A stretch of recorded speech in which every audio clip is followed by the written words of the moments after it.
Welcome everyone to the show Consider Breathing In Through Your Nose. I'm Nicolas. Our guest today is an incredible performer, screenwriter, director, author, and all-around really cool guy. He's gone out of his way to live with his parents, and I had the opportunity to shadow him. Nick Science, thank you so much for being here. You're welcome. I'm almost never nervous, but I am a big fan of yours. Hey, my book, yeah, that means you're doing great. You've been living with your parents for about 5 months now, doing, well, absolutely nothing. Other people would find themselves stressed in this situation, but not you. How do you view this? A lot of people find a sense of urgency to leave the nest, but not me. And it makes sense. I'm much more comfortable here. I have the kind of creative mind that requires a stress-free environment without the obligation of taking responsibility for anything. Sure. You know, my parents, they love to joke. They say things like, get your shit together. And, man, what was it that my dad said to me the other day? Told me just the other day, he's like, you think I won't throw you out? You think I won't do it? But it doesn't get to me. They're just jokes. I give back to them in a lot of ways. Of course. What are some of those ways?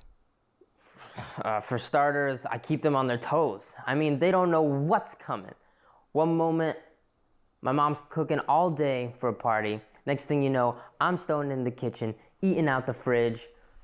She flips out. What does she have to do? What does she have to do? Improvise. She gets takeout for the party. My parents are getting old, and if I don't surprise them, challenge them, they're going to get comfortable, watch TV. I mean, they're only 87 years old. That's fantastic. They must be really grateful to have you around. Not as grateful as you might think. I mean, they stopped paying for my improv classes, but you know, I knew going into this being a son would be a thankless job. You know, that's why I don't always push for the thank you.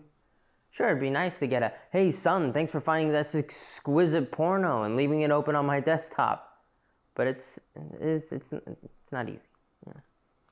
I want to talk about last month. You went a week without showering and exclusively eating whatever scraps you found in the fridge. And you had a complete lack of attention to your physical and mental health. Can you walk us through that? It started off somewhat performative. You know, how long can I stay in bed?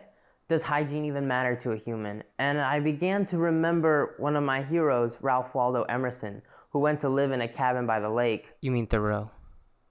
Exactly. I was thorough with my process.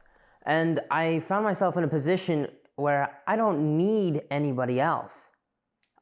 Friends, family, acquaintances, human interaction. In fact, I don't even want it. You know, imagine how intimidating it must be to reach out to me, especially after I reached out to you.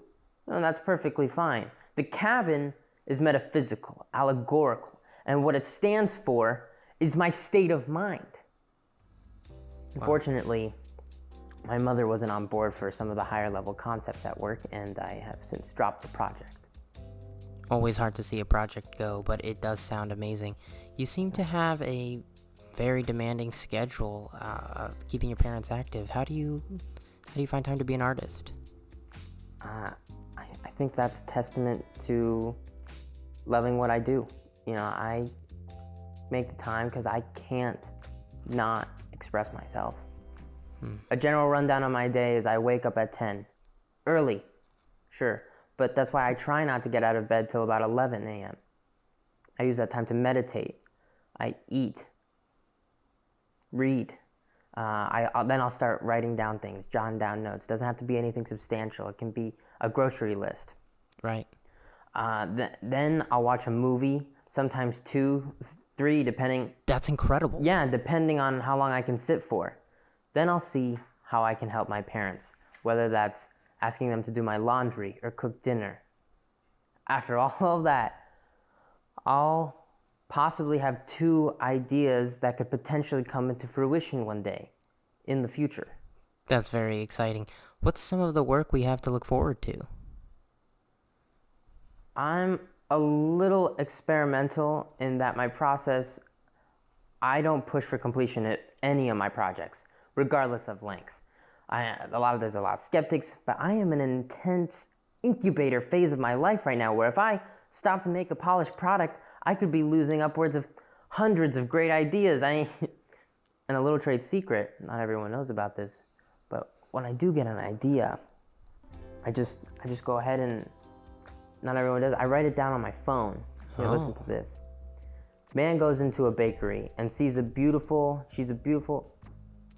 sorry, sometimes it's hard to read this later. I wrote this late last night. Sees a beautiful woman.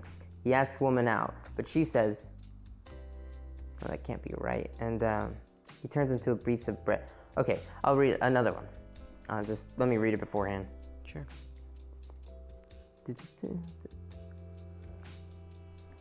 Yeah, two normal office employees who used to be fraternity brothers. One actually cheated on the other with the other's fiancée, her best friend, and then they get into trouble with the law, which then they lose the court case, and the judge forces them to live and take care of an exotic parrot mansion.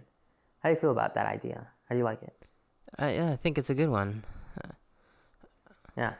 Okay, yeah. I just wrote that one this morning. If it just comes to me, I write it down. Excellent. So my last one. Actually, two guys bicker over a bar tab. Nice. Funny, right?